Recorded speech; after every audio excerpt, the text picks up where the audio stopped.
Hello and welcome to the MBOM podcast, where you will learn to master the business of yoga with guests from around the world who have experienced becoming successful yoga teachers, studio owners, and much more. Now, here's your host, Amanda Kingsmith. Hello and welcome to another episode of the MBOM podcast. I'm super excited for today's episode, which I know I say that every episode, but that's mostly because I just love doing this podcast, and I love that I get to talk to so many cool yoga teachers and people in the business and yoga worlds. And this episode really excites me because it is a yoga teacher who is based out of Florida. Her name's Melissa Ledger, and we have a lot more in common than just being yoga teachers because she actually has a podcast around the business of yoga as well. And so she reached out to me after she discovered my podcast, kind of saying, you know, just when I thought I was unique, I discovered you.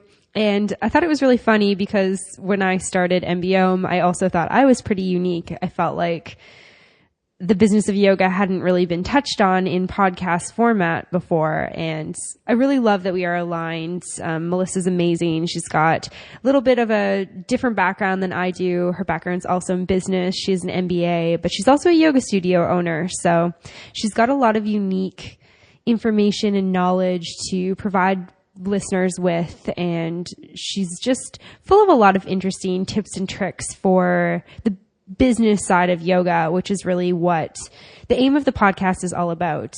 And she actually interviewed me as well. So you can find an interview with me on her podcast, which is The Smart Yoga Teacher.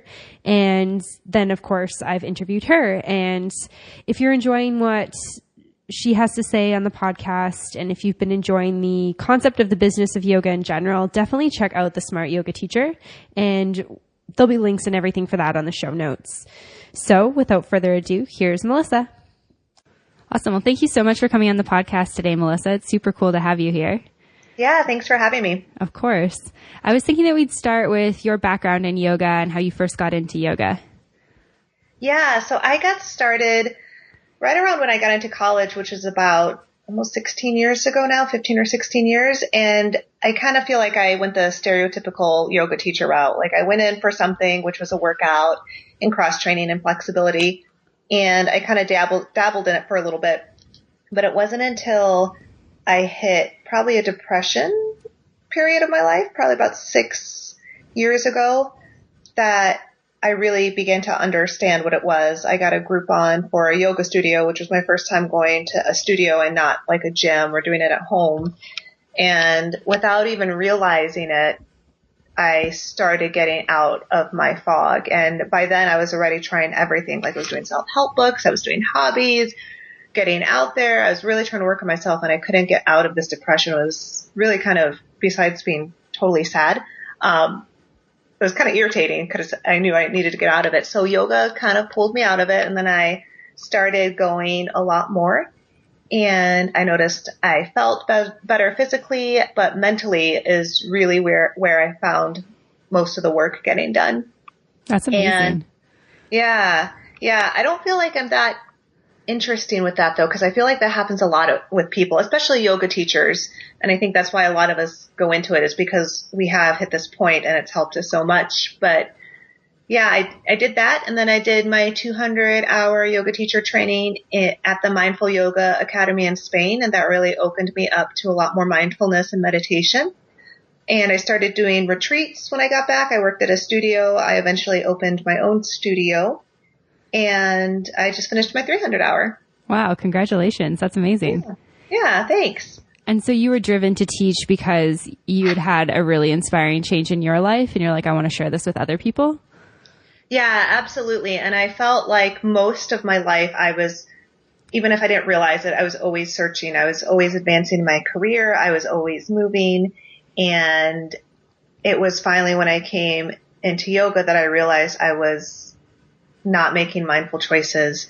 And I wanted to share that with the world because I knew, especially in the corporate environment that I was in, so many of us were going through the same thing. A lot of my friends, women in particular, we were in our either late 20s or 30s, and we did everything we were supposed to do, like go to school, get a good job, and live our lives, and somehow we didn't feel very fulfilled.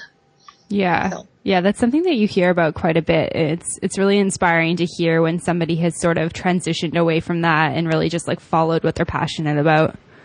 Yeah, absolutely. And I'm so inspired by other people that have done it too. And that's kind of what keeps me motivated when it gets tough as an entrepreneur or as a business owner or even a yoga teacher, that I see other people who are doing it and really making a difference. So yeah, definitely. It's always good to keep that in mind, that you're not alone. I love that. And I know it's something we were talking about before we started the recording, but it's really nice to know that there's other people who are going through the same thing that you're going through, regardless of what it is. Yeah, absolutely. Absolutely. And so you said you came back from your teacher training in Spain and you started working at a studio, started running retreats. What was that experience like for you? It was really good. For me, I'm very type A. I've got a lot of pitta in me and I love business. So I know that's kind of unusual, but I do love business. I find it very challenging. I find it very rewarding. But I really enjoyed the process of taking the experience that I had, even though I didn't like everything about it, and combining it with yoga. And teaching at a studio was great because I got the perspective of teaching from being a yoga teacher and just some of the challenges that come with it.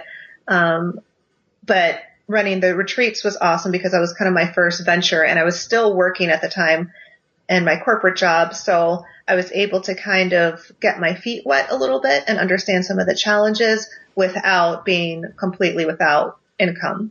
Yeah. So. Yeah, that's kind of something that I hear a lot in the yoga world, is people they start teaching while they still have their job.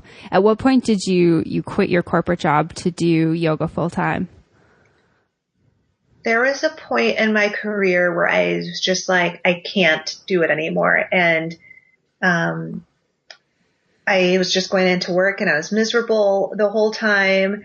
And by then I was already, my job itself had experience with working with small businesses, but by then I had a blog and I had retreats scheduled, and I was like, you know what, like I have enough information to where I don't feel like I'm completely green, and I can make some mindful choices. So I really got to do this now because I can't keep living my life being miserable every time I wake up for 10 hours out of the day. Yeah, definitely. I think that for anyone out there, if they're feeling miserable in what they're doing, I think it's a good sign to like make a change. So that's really cool that you listened to, what was obviously calling you. Yeah. For anyone who is out there listening is like, I'm in that spot and I want to make a change. Do you have any sort of practical tips for how to make that transition smoothly? Yeah. The first thing is to, one, make mindful choices. So not doing what we think we should do because it's an emotional reaction, but really sit down and be mindful about what sort of life that you would like to have and what that entails. And that's including your job, your relationships, income, even where you want to live.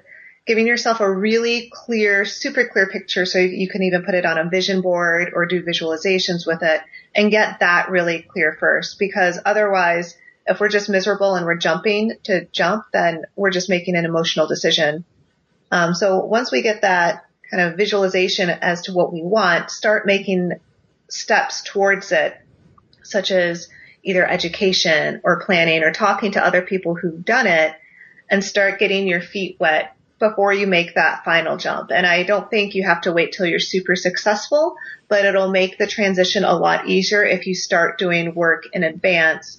So it's not as scary, because no matter what point you do it, it's going to be super scary and it's going to be a challenge. So having some planning in advance, I think, is super helpful. Yeah, I think that that's a really good recommendation. I know that there's probably people who are just like, I can't do this anymore, and they just quit on the spot with no plan. But I think for most of us, we kind of think those things through. And I think that having some form of like, teaching job lined up, or maybe already be teaching part-time and talking to your studio owner about, I want to make this transition. I want to make this jump. Can I have more classes? Can I teach more? Can I use your studio for privates? Can I run workshops? That sort of thing is really smart. Right. Because if we just assume that things are going to happen, that's where we're going to hit a bunch of walls. And it's a challenge, the whole being an entrepreneur or business owner is a challenge. So really just trying to get as many ducks as lined up in a row as you can. Yeah. Did you do the teaching in studio like full time for a while? No. No. Well, I was teaching in a studio for just over a year, I think. But I actually, before I opened my studio, I was already planning the retreats and things like that. So, but yeah, about a year. But I do know some other people who have opened studios and they were relatively fresh out of teacher training, and they've done well for themselves too, because they focused on the business side, and then they'd have teachers come in to help teach some of the classes. So I think you can go either way, but there's, no matter which way you go, just having some sort of plan, and then but starting with that really clear picture of what you want out of your life. Yeah, definitely. I think that's really good advice. And it's something I've heard from a number of people through my podcast as well, is just really getting clear on what you want, because, and something I've heard from a lot of newer yoga teachers and even people I did trainings with and whatnot, is that they say like, oh yeah, I want to own a studio. Like that seems like the logical direction to take a yoga path. And it's like, oh, well, do you want to be a business owner? And it's like, oh, I haven't really thought about it. And something that somebody told me on one of the episodes is think about what you want your life to look like, because if you open like a brick and mortar studio, like you are tied to that location, you are needing to be there. Like there's certain responsibilities that come along with that, which I thought was really good advice. Yeah, because you can go bankrupt, and I'm not being funny.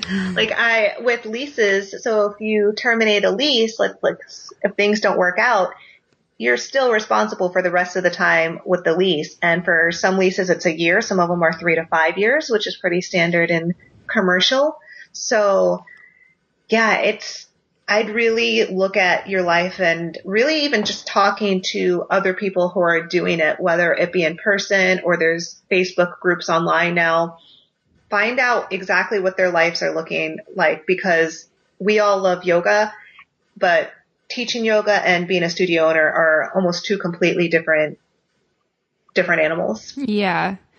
Was it something you dreamed about for like a while after you discovered yoga to open your own studio, or was it something that progressed slowly for you? It's something that kind of progressed. I really wasn't sure at the time because I was going to be moving. And so that's why I focused in on the retreats. But once I knew that I live in Tampa. Once I knew that I was staying in Tampa for a while, then I started thinking about, okay, now that I'm here, what do I want to do? And I want to have a community where people are able to practice yoga in a way that is welcoming, and not necessarily in some of the ways I've seen it around town, which not to say that they weren't welcoming, but just kind of in a way where our message was shared in a way that I was comfortable with. Mm-hmm. And so what was the process like of actually opening the studio? The process was long. I knew I was going to open for about 6 to 7 months before we opened, and I spent a lot of time looking for a location, and a good location is key, because obviously you want people to be able to get to you easily. So I started with that, and I also had a business plan, although if I were to do it all over again, I don't think I should have spent as much time on the business plan, which I know sounds kind of odd. Yeah. Yeah. Can you tell me a little bit more about that? Yeah. So I'm noticing, especially the more I progress and just the way that things are now with the internet and how connected people are, is I can spend a lot of time researching and looking up facts and figures and income levels. But the big thing is really now just getting people to know who you are and then asking them what they want. Mm-hmm. And so if I were to do it all over again, I would obviously still have a business plan, but some of the things I would focus on would be more of the marketing and the promotion. Okay. In advance, even if it wasn't perfect. Like even if I didn't know exactly what I was going to do, just getting that following in the area that I was going to open. Yeah, I think that that's really good advice. And it's something that I've heard from people before, is like you set your target market or your niche, and then, you know, other people just come. Like it's how it happens. And as much as you can plan for one thing, you never really know how things are actually going to unfold. Yeah, you never know. So what we've started doing with some of our other services now, I don't even, like with the retreats, I don't even put deposits down in places yet until I know that people want to go there. Yeah. Because I can either wait for them and hope that they they do it, or I can just ask them and then see if they'll, kind of put their money where their mouth is. And how do you connect with people about stuff like that? For what in particular? In terms of like retreats and like, how do you ask people where they want to go? Is it more word of mouth, or is it through a newsletter? Sometimes we'll do it through our email campaigns, but at the studio, if you do have the opportunity to meet with people in person, I just ask them where they want to go. And then I also ask them where they don't want to go or what would keep them from going. So if they tell me everyone wants to go to Italy, right? Going to Italy for a yoga and photography retreat, everyone's going to tell you they want to go. But when you talk to them and ask them, well, it's going to be around $2,800 or $3,000. If they all of a sudden change their mind, that's important. Mm-hmm. So when you talk to people in person, you're really able to ask some of those additional questions in kind of a more normal way.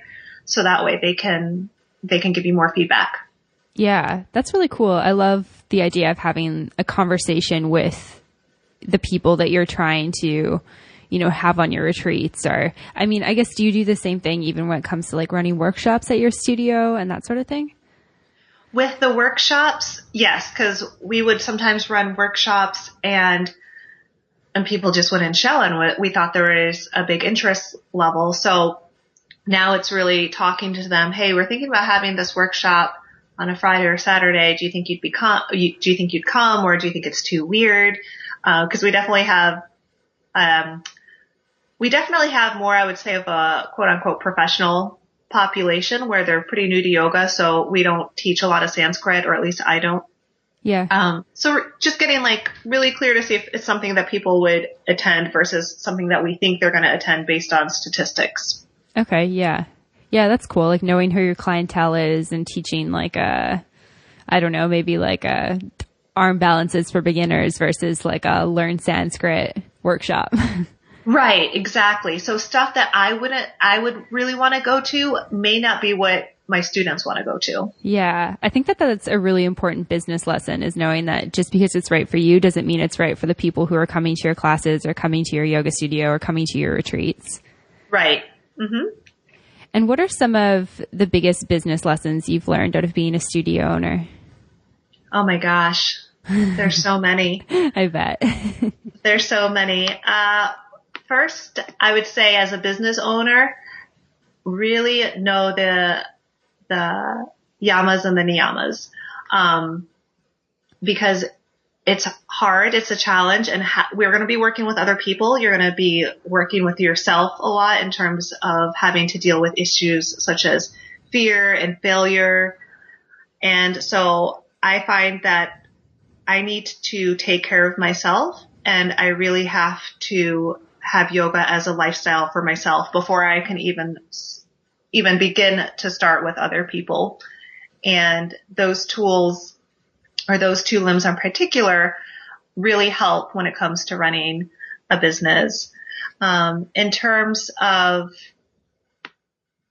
business in general, the first thing, and I see this a lot with teachers, is they love teaching a yoga class, but they don't want to, or don't really care for the business side. And to really be able to make it and have a career where you can sustain your bills at home and have a lifestyle that you would like. And it doesn't mean you have to be a millionaire by any means. Mm-hmm. But just to have, something so you're not struggling and worrying about bills, is the business side is just as important as knowing how to sequence a class. So learning skills, going to classes, and there's so many free resources. There's great things online. There's a lot of local stuff that you can do. Score.org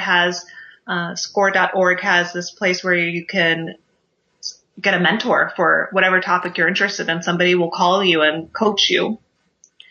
So I would say really get clear on the business side of things and study it. Mm-hmm. And a big thing, and this has actually come up in one of the Facebook groups I'm in, is accepting that failure is going to happen. There is no way to get to a successful point without failing.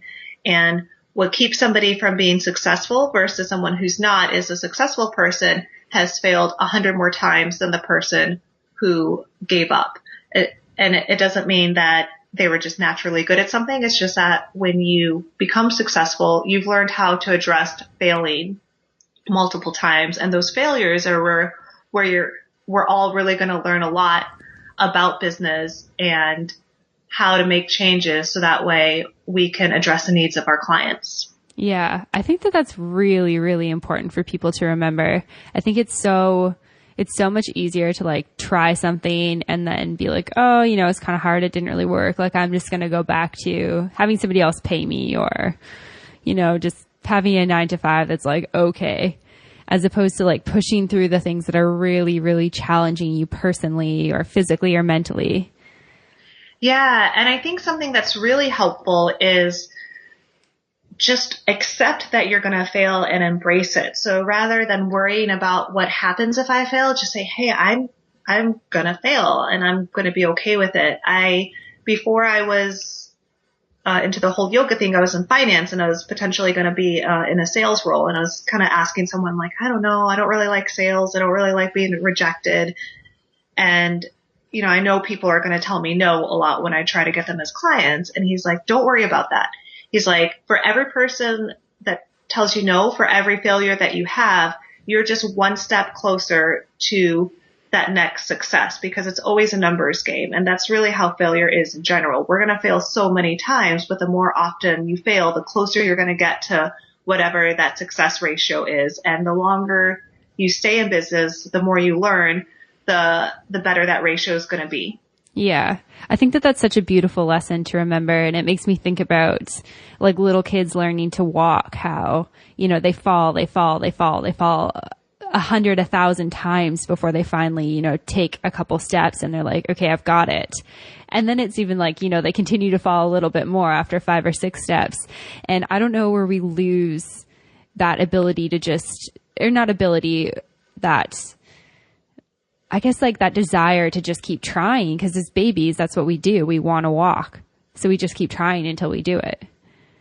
Yeah, that's a great metaphor, because what would happen to the baby if they tried once and then they just decided to crawl? Like, what would happen to our society if we're all just crawling around the floors because we fell once? I don't know. I'm just imagining like how would we drive our cars? We wouldn't. We'd have to crawl everywhere. We'd probably have some sort of like all fours automated machine to go on. Mm-hmm. Yeah. But yeah, it's something that I always remind myself. And I mean, it's in my own personal yoga practice. It's as a teacher. It's with my businesses. It's something that I just constantly remind myself, like, it's okay to fall. Yeah. And it has no indication. That is not who you or I or any of us are. When we fail, we are not a failure. It was that task, that thing we decided to do that day. That was what failed, not me as a human being. Mm-hmm. Yeah, I think that's a really, really important thing to remember, especially as an entrepreneur, owning your own business, working for yourself. It's like those failures are just going to happen, and they can be on all different levels. They can be small, they can be big.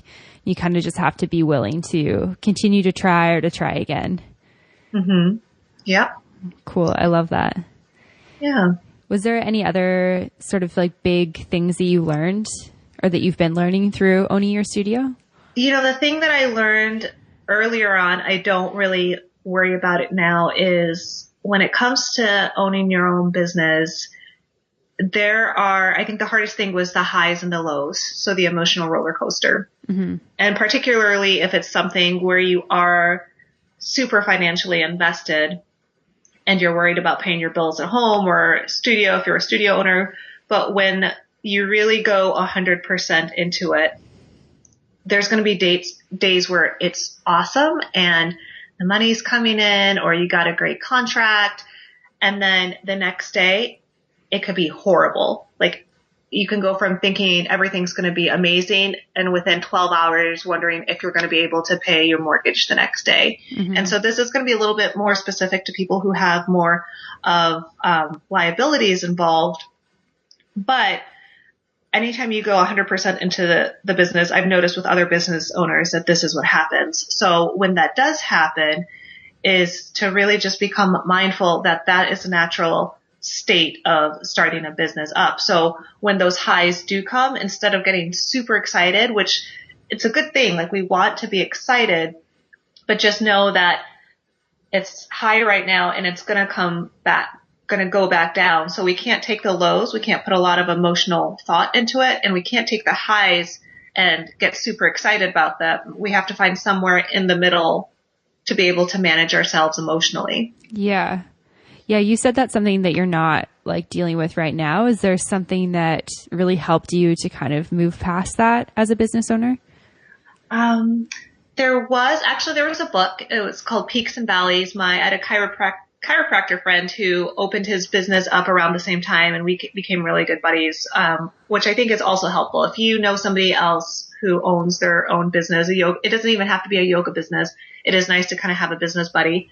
But I read this book, and it's a very easy read. I think it was the guy who ate my cheese, who stole my cheese. Some sort of cheese book. It's a very easy read. Like you can read the book in less than an hour. You can maybe even do it in 30 minutes.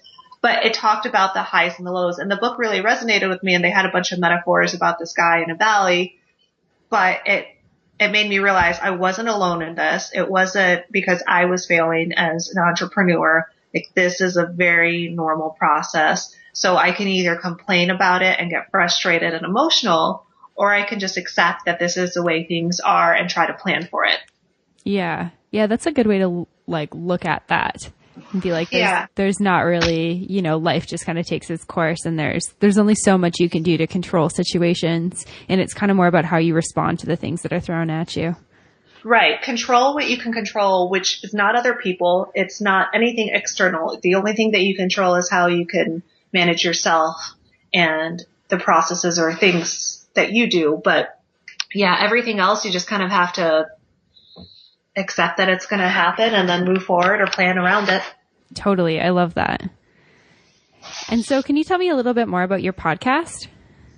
Yeah. So, it's called The Smart Yoga Teacher, and it's a general podcast, but regarding yoga and business. So, nothing about sequencing or postures, all business. And I interview, much like what you do, I interview other people that I've met either through the studio or online, or I even reach out to people that I find inspirational, and we talk about business. So the topics have ranged from starting a nonprofit to a kids yoga business. I just interviewed with a studio owner. We have memberships sites on there and passive income, private yoga, corporate yoga. So all of these kind of areas that could be related to business of yoga. And the goal really is to just give people ideas, because you mentioned earlier while we were chatting, like opening a studio is the next logical step. But I think that's a misconception amongst teachers, because there's so many things that you can do. And honestly, I would not open a studio unless you like business or have a partner. Like either have a partner or an investor or something. But it doesn't mean that you have to teach all over town either. So I really just want to have these different business ideas and really share cool things that people are doing, and to get some advice and to create some community. Like I would have loved to have somebody just tell me who was, maybe a studio owner for 10 years say, hey, it's totally okay. You're not an idiot when things are great one day and then the next day you don't know if you can pay your rent. Yeah. Yeah. I love like the synergy between what we're doing. As you're talking, I'm just like, yes, this is exactly why I started a podcast on this. Yeah. It's like, I don't want to teach. Like when I came out of teacher training, I was like, I don't want to teach like 25 yoga classes a week to try and pay my bills. Like that just doesn't seem enjoyable to me. I was like, there's got to be a better way. And then I started looking around me and I was like, there's so many people doing so many cool things. Like why aren't more people doing this stuff? Yeah. And I think it's just because people don't know. And I really think that's just a common misconception. And I get frustrated with teacher trainings, and it has nothing to do with the teacher trainings as much as business of yoga is a very tiny part that's a part of the syllabus if it's a Yoga Alliance training. Yeah. But it's like people are going to teacher trainings to become yoga teachers, and we cannot be yoga teachers if we cannot make enough money to pay our bills. Totally. Yeah. So yeah, I just wanted to create like a resource through the podcast and the website so people can learn and share. And I think the more people who are doing it, the more it's going to elevate us and get more people doing yoga. So yeah, I love that. And it's so funny what you say about yoga teacher trainings and like the business section. Coming from like a business background, like a business degree, I was really excited for the business aspect of my teacher training. I'm sitting there and I'm on my bolster and I'm all keen. And it was so short and underwhelming. Like we talked about getting registered with Yoga Alliance, making sure to have insurance. I think they were like, oh yeah, we'll send you a template for like a waiver you should get your students to sign, and then maybe like a couple other things. And then they're like, okay, now on to anatomy. And I was like, wait, what? I'm supposed to like create a business out of that? Like, how am I going to do that? Yeah. And I feel like you can just have a whole training on business of yoga, like a whole separate 200-hour training. And it still wouldn't be enough because it's just as much as you're teaching classes, you're doing business just as much. Totally. Yeah. I 100% agree with that. I'm curious, what are some of the biggest business lessons you've learned through your podcast, through talking to guests and that sort of thing? Yeah. The first is self-care. And I thought it was just me. This past year, I'm very Vata. I've got a lot of Vata in me. I've got a lot of Pitta. And I stopped taking care of myself, and not intentionally, just because I was always focusing on the business. And so I kind of got down on myself for that. I'm like, oh, I should know better. But I noticed that was also very common with other people who are in the yoga business and they are successful, because we do already know that we should be focusing on the business. At the same time, if we don't have that self-care and are living our own yoga and practicing, then that's where things can kind of fall apart. So I did notice there was this trend. And so just something for everybody to be mindful is that when you start the business side, especially if you like it and are becoming more successful, that the reason that we came into it is because we love yoga and we love all the benefits that it has on ourselves and others. So continuing to engage in that self-care. The other thing that I noticed was that actually it's kind of like what we were just talking about.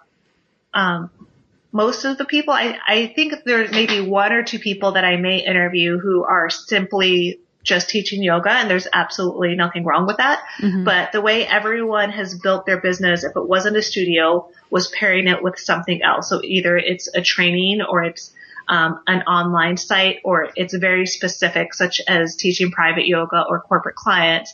But the group yoga class model of going from studio to studio is very hard to maintain to have a successful financial career.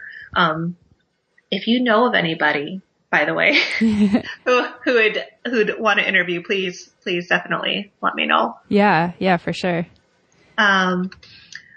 But yeah, and the other thing was that everyone's, from where they started, what they thought they were going to do or what they originally did, it evolved, and that's okay. So, and that's particularly why, and there's a couple other reasons why I kind of think business plans, besides something pretty simple, is, only spend so much time on it, because everyone's plans kind of evolved based on something either they heard or they noticed or a conversation with somebody else. So if you find that during your business, it's not what you originally planned, it doesn't mean that you're failing. It means that there might be another opportunity for you to become successful based on needs that you've seen in the market. Yeah. I think that that's a really good way to think about it, like to reframe it in your mind. And I think it's really easy to get attached to like, no, this is my idea. This is what I'm going to do, when it's like very clear that your market is looking for something that's slightly different, and that it'd probably be a lot more lucrative for you if you could shift it a little bit, assuming that aligns with your values, of course. Right. Like we don't want to become sellouts and do something just because it pays more money, but a lot of times it may just be something small about our business change. So maybe we were focusing on, I'll think about somebody that I know. So she's focusing on postnatal clients and depressions, or postnatal students and depression. And she kind of had some ideas, but then once she talked to her kind of proposed target market, it wasn't necessarily all in person. A lot of it was going to be online. So, things like that where it's like you're still doing what you're doing, but maybe instead of going 100% into having group classes or private classes, maybe you start having a community group or some online videos so moms can practice at home with their baby. Yeah, finding out what they need and then like really catering to that. Right. And again, it has nothing to do with you if you have shifts. It has to do with this was a plan and now we're shifting the plan, and it doesn't mean that you're a failure. It just means that there's more opportunity somewhere else. Yeah. Yeah, I love that. And I think it's so important to keep that in mind, that it's not like a personal attack against you, I guess, or your business idea. Mm-hmm. Yeah. And that's the thing. It's never personal. I mean, that being said, if someone's a jerk and you don't want to work with them, but just in general, like business is not personal. It has nothing to do with you as a human being. Yeah. Yeah, definitely. Did you find that there were any difficulties with hiring teachers for your studio at all? At the beginning, yes, because I was so green, and I didn't have as many expectations or things that I thought was common sense or standard. Wasn't the case, and that's not on other people. That's on me. Those were my perceptions. Those were my stories I created in my head. And I hate losing teachers. It is like, it kills me when somebody quits or gets fired. Like, it breaks my heart because I hire everyone I hire, I like as a person. So when they leave, like a lot of times when they leave, like I never hear from them again. And I feel so sad when that happens. So I don't want that to happen. So now what we've done is to have super, super clear expectations from the beginning. We have an audition process. Even before they audition, we have a phone call going through very clear expectations that we know people may have concerns about, or, things that have come up in the past. So that way everyone knows what they're getting into. Everyone knows what their responsibilities and expectations are, not only for them, but for us as well, like what we need to provide for teachers. And I noticed that once we got super clear with that, those issues about like hiring teachers wasn't really there anymore. Yeah, that's cool. Do you think that that's something that a new studio owner can sort of implement right away? Or do you feel like you kind of had to go through that learning process to figure out what was going to work for you with creating expectations when you hire? Oh, I think it should start right away. Yeah. Like looking back, we had something, but it wasn't as clear. Like, we told them how much they were getting paid and stuff, but like even little things like we expect you to know all of your students' names, like things that you really want from people, just lay it out from them. So that way they can make the decision if it's going to be a right fit for them. And it can change. So, we typically don't change our agreements. Like we'll have a conversation with people if they've been a while, if we've had any sort of changes in the studio. But if you kind of go along and you realize something in there is working or it's not working, then you can always adjust your agreements.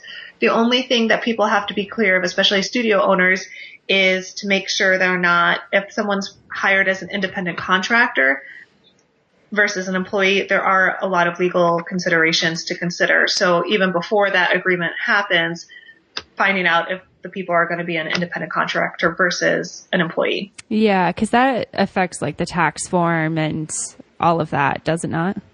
It affects taxes. It affects what you can and can't do with people. Technically, like most people really should be an employee. The thing is, there's certain things that are a gray area because the Department of Labor has a very specific checklist. The problem is it's really not good for any of us, especially if we have these agreements, right? So, it creates more, like everyone has to pay unemployment tax. The studio does, the teacher does. It makes everything more expensive. So even though if it becomes more expensive for the studio owner, that ends up getting passed on to, and teachers pay potentially because they have to manage their expenses. So yeah, I would, if someone's opening a studio, I would definitely get an attorney first to talk about all of this stuff. Yeah, that was going to be my next question. I was like, if somebody has no idea what we're talking about right now and they're kind of like, where did these girls just take this? I know. I think that, from what I've heard from other studio owners, that there's like a few kind of like key pieces in terms of getting help. And it seems like having a lawyer or attorney is a really big one, and maybe having an accountant. Yeah. And they're not all super expensive either. So you can put them on a retainer. I've been really blessed. Like I pay him when I can, but we've actually referred our attorney so many people who've been in car accidents or new moms who need like wills and trusts, that he does a lot of our work for free. Yeah, that's amazing. Like having some sort of trade like that, like, you can do that when you offer a service.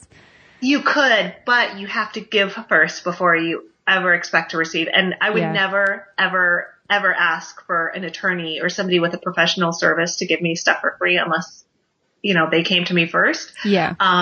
But yeah, anything like that, you have to give first before anything like that usually tends to come up. But yeah, we definitely lucked out, and I'm so grateful for some of that. But I would have paid him anyways. Like I definitely would have paid him anyways, because the mistakes that you create, and my first attorney was not great, and that's why I have some issues with our lease at the moment. The attorney is going to save you so much money in the long run. Yeah. I think sometimes there's a thing around money where people don't want to fork it out right away because, it costs money, like right then and there. And it's something that can pay off so much in the end. Like I know, my boyfriend and I have done an episode on the importance of having travel insurance because he had to get his appendix out while being in the US, and we're Canadian. So that was like a huge, huge expense that he would have had to pay for had he not had travel insurance. Yeah. And there's definitely, and that's why really coming up with some sort of plan in advance, and making mindful choices of what's really going to be important in the long run versus what's just kind of a nice to have. And I think it's really important if you are starting a venture, talk to people who've done it, because they're going to tell you, I wasted so much money in my first year. So much money, thousands of dollars, because I was making horrible decisions. And talking to somebody who probably could have walked me through that a little bit, or who's been there saying, hey, like this is important, this isn't important. I think that's really helpful. Mm-hmm. Yeah. It's nice to hear from other people. Like you can learn from the things that worked really well. You can learn from the mistakes that they made, the things that they would do differently. And I think that that's a really, really cool opportunity, is instead of trying to just, forge your own path, hear what other people have done first. And then maybe forge your own path. Yeah, because it's going to be hard enough. Even if you know exactly what you're doing, even if you have experience, like people who've opened second or third businesses, it's going to be hard just because it's the nature of the business. So the more you can just learn and kind of take away, or just even knowing that something's available, like, and just having the knowledge that it's there, I think is important. Yeah, I would agree with that. That's really good advice. And so a lot of the people who listen to the podcast are newer to the yoga industry, kind of newer teachers. I'm curious what your biggest recommendations are for new yoga teachers. For new yoga teachers, get experience as soon as humanly possible. Even if it's not paid, even if it's with your boyfriend or your parents or volunteering at a local community center, start getting the experience teaching first. So that way you can just get your sequences down and you can be a better teacher. The longer you wait from graduating teacher training, the quicker that stuff is going to kind of just disappear. And then having the confidence to go and teach after you haven't been teaching or haven't even started teaching and teacher training was over 6 months ago is going to be hard. So definitely even before you get your plan going, I would just start teaching, pending it's a mindful choice. So you want to teach places that are going to feel good for you. So I personally, and I'm not knocking any hot teachers there. I cannot handle a hot class. I do not like it. I'm miserable. I'm angry. I get really cranky during them. Mm-hmm. I would never teach a hot yoga class to get a job because that wouldn't be authentic to me. So just making mindful choices as to what's going to resonate with you and to where you can really shine and help the most people who kind of have the same thing going. And again, I don't want anyone to think I just personally, I hate being hot. So, yeah. No, I think that that's a really good point to make, is like find something like a studio that aligns with you, because it's something that a studio owner is going to ask you, like, why do you want to work here? And if you're like, oh, well, I hate the heat and I actually like kind of hate this style of yoga and I actually really don't want to teach here, but I need a teaching gig. Like, right. Like it's just probably not a good fit.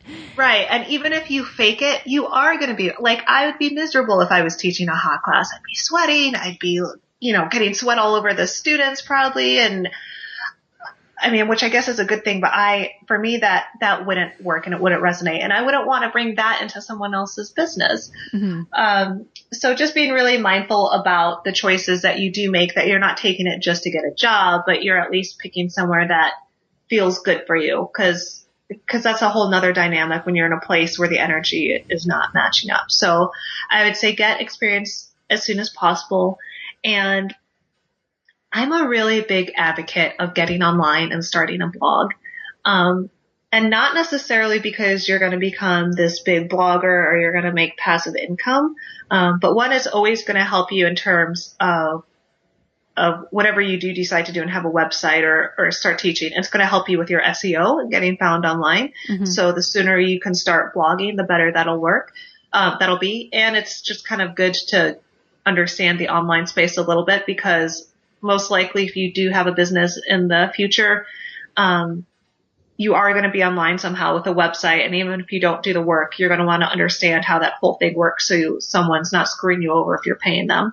Yeah. Yeah, definitely. That's a good idea for sure. Yeah. But I think too with the blog is it'll help you kind of find your voice as a teacher and find out what resonates with you and start to kind of that's like another way you can start getting very business experience on a very small and risk-free level, because you can always delete stuff, right? Like you can write something and put it out there, and if you don't like it later, you can always delete it.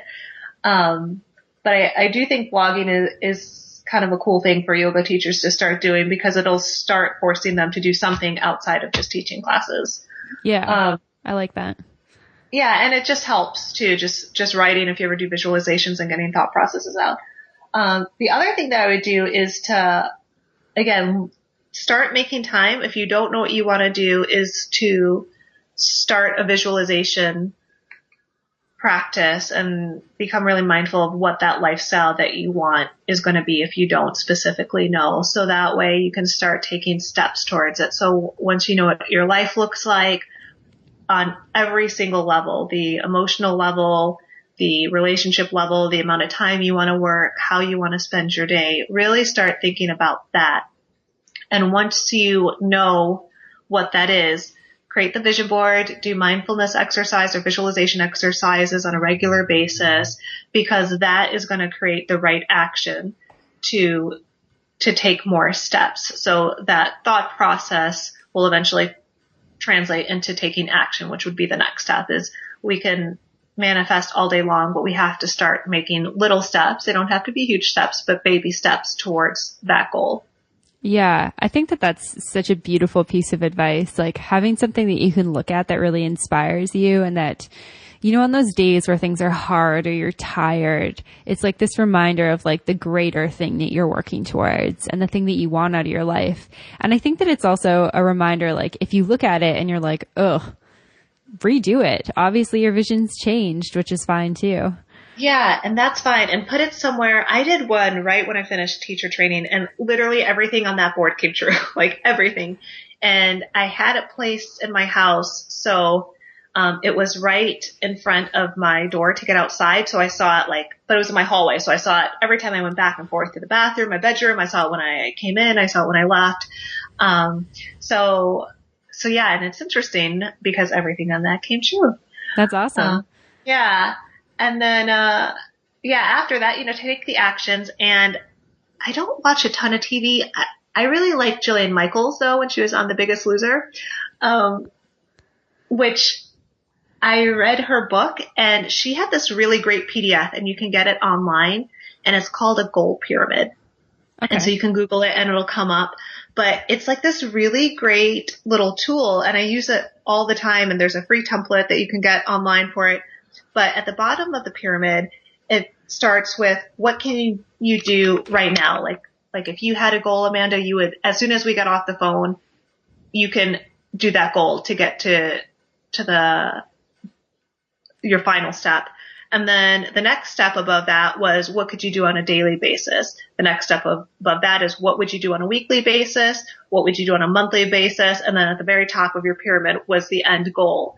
And you give yourself some sort of time frame for it, but you take that pyramid, you fill it in, and you put it everywhere, and you start following those steps on a regular basis. Cool. I love that. That's really cool. I'll definitely put a link for that in the show notes so people can go check that out. So I think goals is super important. Yeah. And they seem scary, right? Like, especially, sometimes I kind of wonder if I should be talking about how hard it is, especially when I interview people, but it is hard. But it's not like when anybody starts their business, they get to that goal right away. It's always these little baby manageable steps that eventually take you from point B to point Z. But there's all these other things in between. Yeah. And I think that that's one of the cool things about like a goal pyramid or setting like different yearly goals is sometimes people get really overwhelmed when they look at all these goals and they're like, I can't achieve these. Like, I can't become a published author. I can't open a yoga studio. Like, it just seems so unachievable. But if you set these smaller steps that are going to help you get towards this big goal, before you know it, you're at this big goal, and it has been so achievable. Mm-hmm. Yep. I think that's really cool. Yeah. And so I just have one last question for you, and it's something I've been asking all the people who come on the podcast, and it's, knowing what you know now, what's one piece of advice that you would give yourself, like sort of little Melissa, when you first came out of yoga teacher training that you didn't know then? Oh my gosh, just one. I would say embrace the fear and the failure. Just embrace them. Yeah, I love that. Yeah. And so with that, it's, just kind of pushing through your fears of teaching your first classes, fears of putting yourself out there. Yeah. And just nurture it. Like, hey, I'm afraid of public speaking, or I'm afraid to be in front of people, and talking to yourself and saying, okay, I'm afraid. And one, that's okay. It's totally okay to be afraid. And then just be like, okay, well, why am I afraid of that? Do I think that other people are going to make fun of me or laugh at me? Yeah. And when you really think about it, most likely, no, they're not. Like, people are going to want you to succeed, right? So totally, yeah. Rather than getting into our head and projecting out what we think this fear is to one, say it's okay, and then just be mindful with it and sit with it. Cool. I think that that's really good advice. It's a good thing to know as a new yoga teacher. It's also a good thing to just constantly remind yourself of, I think. Yeah. And everybody else feels the same way. And the people who are doing well and who've made it, they're still facing those things. They've just learned how to manage it. That's all. Like, and so you're not an idiot if you feel like that. Like, it's totally normal, and it doesn't make you any stronger or any weaker because you have it. Yeah. Yeah, definitely. That's a good point. Mm-hmm. Awesome. Well, thank you so much. Yeah, thanks for having me. Of course. It was a pleasure to have you. I'm curious where people can find more information about your yoga studio, your podcast. Yeah. So they can go, I'll just send them to the podcast, which you can access it at thesmartyogateacher.com. And we're on a good portion of a lot of the apps if you listen to it from your phones. Perfect. And then if people want to find you on social media, they can find that off of your website? Yep, they can find us on the website. We have a great little Facebook group. So if you look up Smart Yoga Teachers, we have a community group and our page. And then we're also on Twitter. I have an Instagram account, but I still feel a little bit weird about being on Instagram. But I have the handle. So if I can get over my own fear of that, then you'll see us on Instagram soon. Awesome. Cool. Well, thank you so much. We'll put links to all that on the show notes so that people can find you as well. And thanks again for your time. No, thank you for everything that you're doing with your podcast. Oh, of course. All right. So there's Melissa Ledger. Definitely check out the Smart Yoga Teacher and get some more inspiration and knowledge around the business side of yoga. And to find show notes and more information, you can visit www.mbomyoga.com. If you want to send me an email, if you have a question, comment, feedback, or you just want to say hi, it's info@mbomyoga.com, and I'd love to hear from you. You can join the community on Facebook at Mastering the Business of Yoga. And as always, thank you so much for listening and being part of this community. Namaste.